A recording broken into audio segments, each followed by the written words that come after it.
Tu savais qu'un soldat africain, chef d'une armée entière, a préféré mourir avec ses hommes plutôt que de renier sa foi? Cet homme, c'est Saint Maurice, fêté le 22 septembre. Son histoire, vieille de plus de 1700 ans, continue d'inspirer le monde entier. Maurice venait de Thèbes, en Égypte.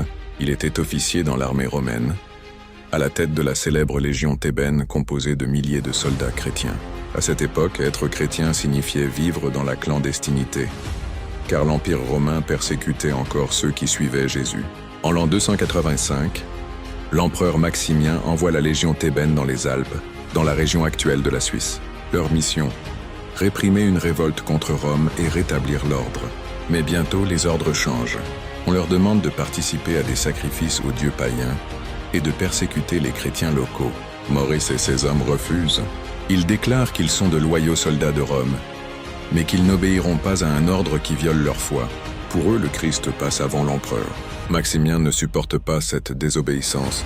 Pour punir la légion, il ordonne une décimation. Un soldat sur 10 est exécuté devant les autres pour faire peur. Mais rien n'y fait.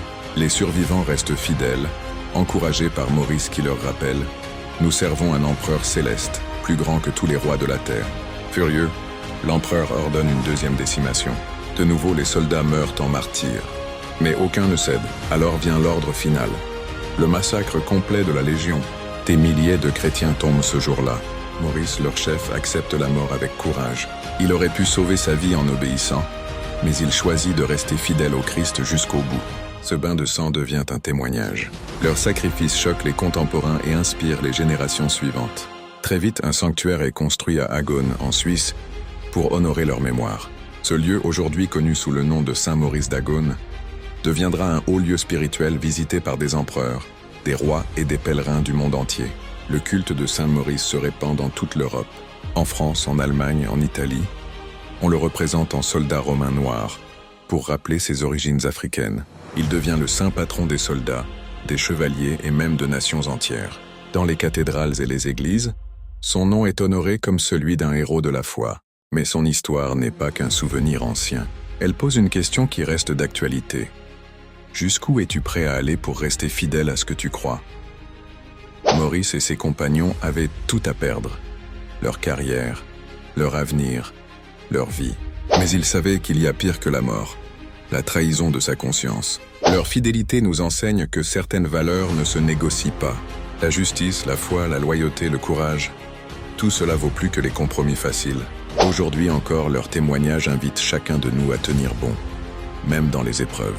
Le 22 septembre, l'Église célèbre Saint Maurice, un soldat africain devenu martyr, un officier romain devenu saint, un homme de guerre devenu héros de la foi.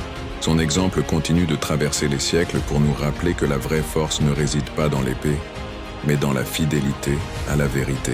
Et toi, si tu avais été à la place de Maurice, aurais-tu eu le courage de dire non, même au prix de ta vie? Abonne-toi pour découvrir chaque semaine la vie des saints et partage cette histoire pour inspirer quelqu'un qui a besoin de courage aujourd'hui.